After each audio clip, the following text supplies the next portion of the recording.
मैं ताहिरा और आप देख रहे हैं वीएस क्लासेस।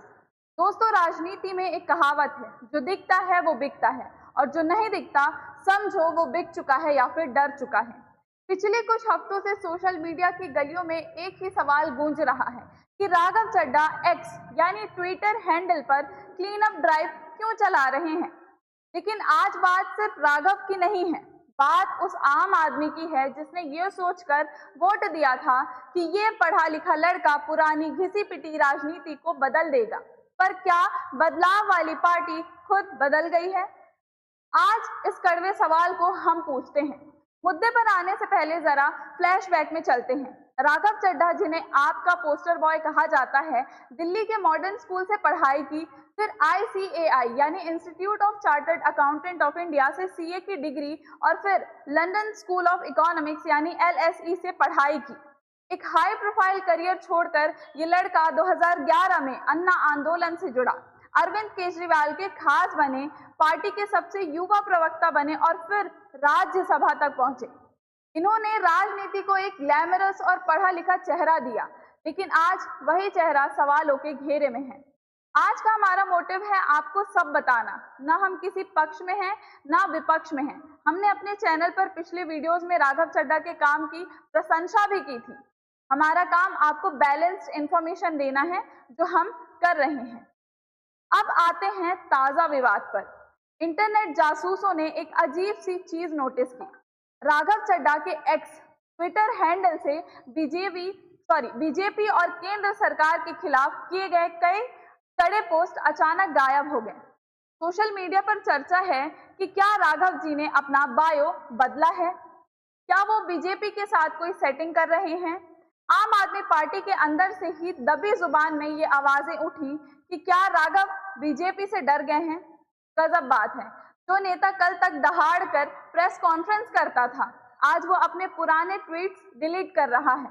जनता पूछ रही है, सर ये क्लीनिंग ड्राइव स्वच्छ भारत अभियान के तहत है या स्वच्छ राजनीति के डर से? जब दिल्ली में पार्टी के बड़े नेता जेल में थे, तब राघव की ये चुप्पी और डिजिटल सफाई उनके समर्थकों के घावों पर नमक छिड़कने जैसा है। जब शोर मचा तो राघव जी ने अपने इंस्टाग्राम और सोशल मीडिया पर सफाई दी। उन्होंने कहा कि वो लंदन में अपनी आंखों की सर्जरी कराने के लिए गए थे। उन्होंने ये कहा कि वो पार्टी के वफादार सिपाही हैं। देखिए, बीमारी किसी को भी हो सकती है, सर्जरी जरूरी थी, बिल्कुल कराइए, लेकिन टाइमिंग देखना जरूरी था। जब दिल्ली सरकार संकट में थी, तब पार्टी के जो संकट मोचन कहे जाते थे, वो लंदन में जाकर सर्जरी करवा रहे थे, जो कि सही भी है। आम आदमी का सवाल सीधा है, VIP treatment versus common man. एक गरीब आदमी को मोतियाबिंद के ऑपरेशन तक के लिए सरकारी अस्पताल में धक्के खाने पड़ते हैं और हमारी जन सेवक का इलाज सीधे लंदन में होता है।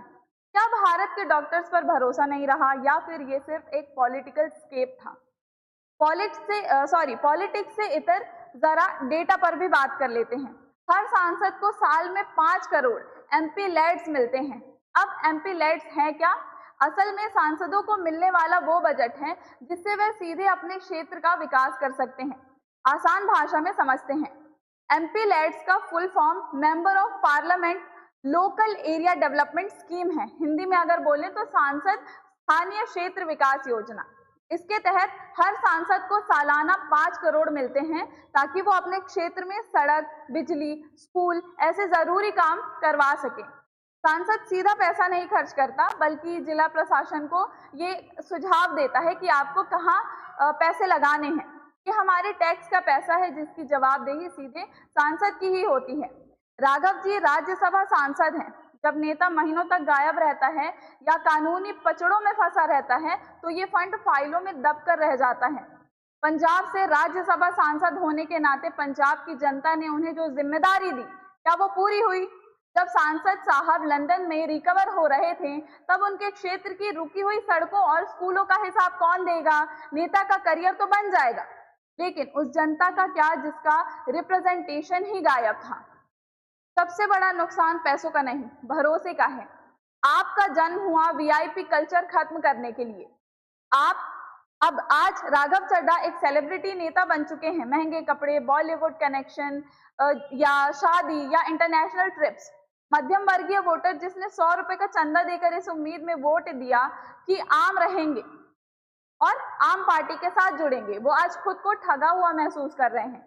जब आपके नेता लग्जरी लाइफस्टाइल और हाई प्रोफाइल शादियों में बिजी हो जाएं, तो सड़कों पर लाठियां खाने वाला कार्यकर्ता बैठ जाता है। अब बात कर लेते हैं उस पैटर्न की जिसे सोशल मीडिया और डेटा जो एनालिस्ट हैं वो ज़ोहरान ममदानी फॉर्मेट कह रहे हैं। ज़ोहरान न्यूयॉर्क के एक युवा नेता हैं जो अपनी इलीट लाइफस्टाइल और आम आदमी की राजनीति के मेल के लिए जाने जाते हैं।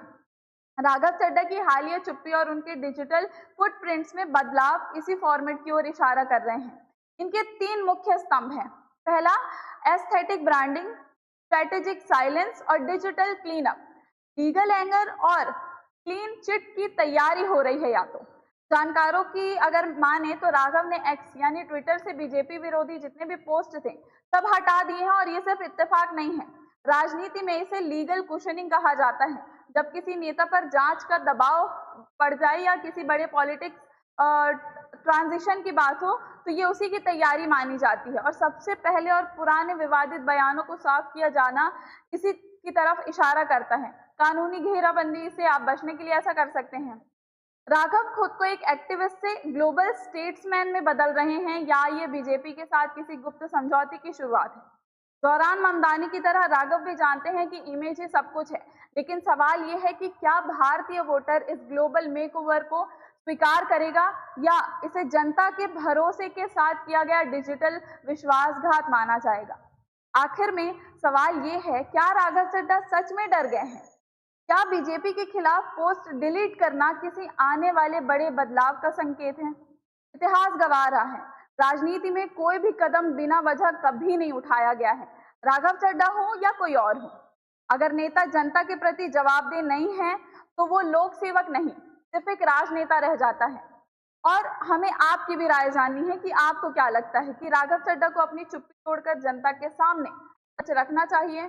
क्या पढ़ा लिखा होने का मतलब सिर्फ अच्छी अंग्रेजी बोलना है, या संकट के समय अपनी जनता के साथ खड़े रहना? अपनी राय कमेंट्स में जरूर लिखें। और हाँ, अगर आपको लगता है कि राजनीति में ट्रांसपेरेंसी होनी चाहिए तो इस वीडियो को ज्यादा से ज्यादा शेयर करिए। मैं ताहिरा, वीएस क्लासेस की तरफ से। पढ़ते रहिए, जागरूक रहिए।